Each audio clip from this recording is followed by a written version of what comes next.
Engine medic response.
I'm Stensvad. I just graduated from Fire Academy on December 1st. It was a 16-week academy, and today is my first day online as a probie. Well, first thing is, you want to make a really good impression. You want to show that you worked really hard to be here, you're ready to be here, you're prepared, and physically with the training, with the knowledge of learning everything we learned in academy. So you want to make a really good impression on your crew.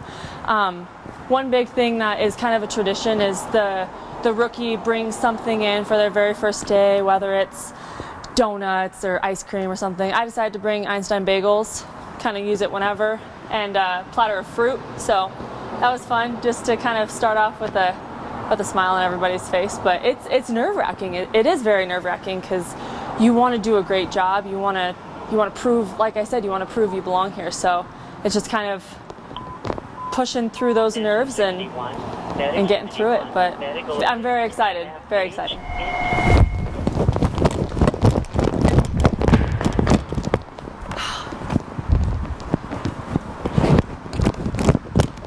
I think there's somebody in the office just picking it up right now. So what's with the rush to the phone? So rookies it's a race to get to the phone and answer the phone, and it's with the engine here and the tower here. There's two probies here at this station, so we're always trying to run and get there as fast as we can to answer the phone. So. Oh God! She's like, oh yeah. I'm gonna sit over here. Tower 2. Yeah, today has been awesome. We got here this morning. Not a whole lot went on. It was basically just a lot of touching on expectations, what the crew expects me to do, running through the rig, checking, make sure I have a pretty good understanding of where everything is at. It's been a lot of just getting used to the station, kind of getting in a groove of things and knowing your rig. I'll take the tick. This is our Q-rate multi-gas meter. So if we're going on any sort of gas leaks, anything that sounds like there's kind of weird smells, carbon monoxide alarms, and then even a lot of commercial fire alarms will consider bringing this stuff in. So you are going to be responsible for this. Okay. Have you seen this or played with it at all? Yes. Okay. Yeah. So you're familiar with startup process, zeroing it out, and then starting it through its calibration and then doing its morning air fresh. Okay, cool. So keep up on that at least the first land gear and stuff. Right? So if you get like a little duffel bag and throw a wild land gear, setting like spare gloves, clean t-shirt, and maybe like if you're prone to hangriness or something like that, then it's not a bad idea to throw a little snack or something in there, because we can end out on the road for a good period of time. Stick to be oriented. So this is designed for a right shoulder throw. So that's why these sections to the side. Yeah, elevator or engine power.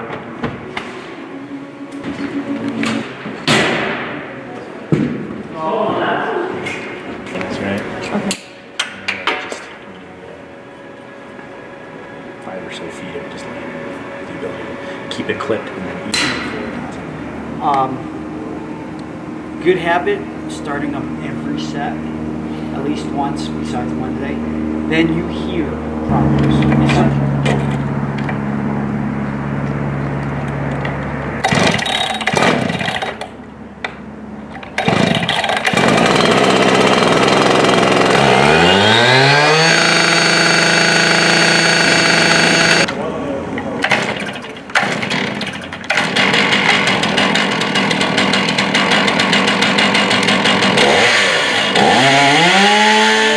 You'll always remember the first call when you're online as a probie. So mine was a medical call, and it's very exciting because you want, it's everything you've been training for.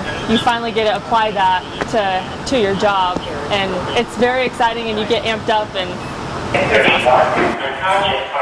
Now HR28A at First Bank 5105, DTC Parkway, Unit 3200, Tower 32, Medic 31, unconscious are now HR28A at First Bank 5105, DTC Parkway, Unit 3200.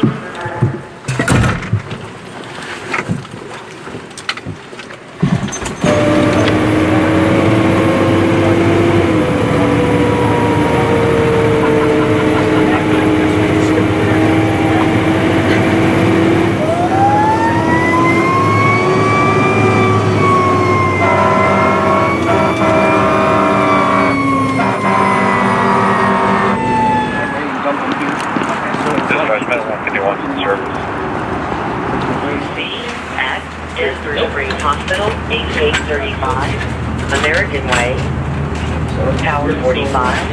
Yes, it's kind of like first day jitters sort of thing. Once you kind of come in, you find your footing, you get in the groove of things. It's kind of like that. Once you get that first run in, that first call, it's okay. You finally kind of figure things out, and you have an idea of how your day's gonna go.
Bounce off of each other ideas of a training we could do as a dual company house. We're kind of able to help each other out, and if you do these chores, I'll do these chores, and just make sure that everything gets done. And it's fun. Like I said, it's kind of that competition, who can answer the phone first and who could get to the laundry first and stuff like that.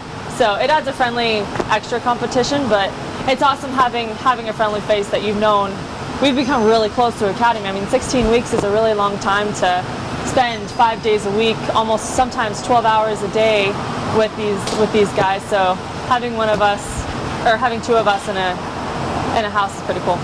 Both my parents were firefighters back in the 80s and early 90s, and I just kind of remember them always coming home and being happy with their jobs, and I could see that they enjoyed what they did, and they always had fun stories to tell us kids. I mean, they didn't go into detail on some of the stuff, but I mean, the fact that your mom and dad fought fire and ran on car accidents, that was really cool as a kid. And I always, like I said, I always remember them just being happy with what they did, and just doing something that made you happy was really important. With my brother and I growing up, that they just raised us that way.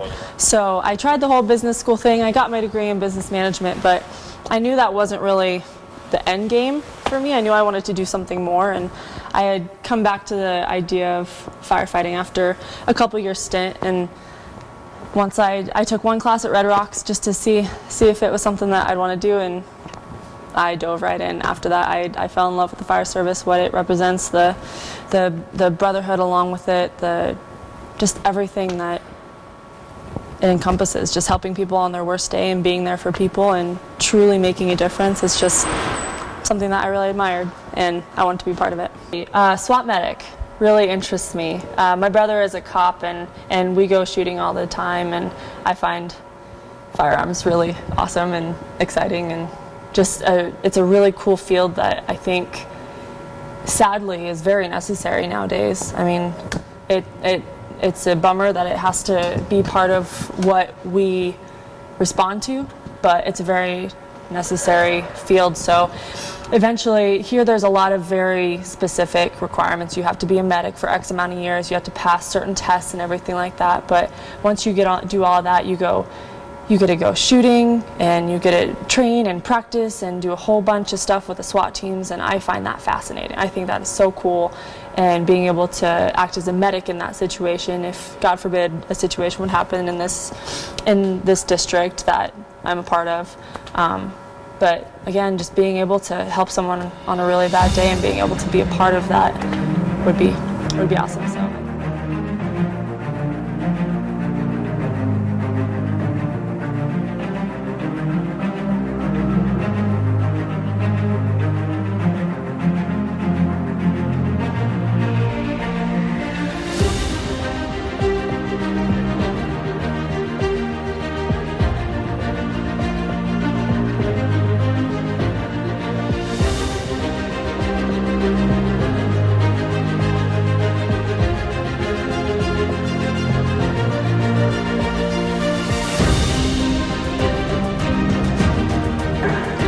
Cross over ahead. Tower 32, then 37. Walk in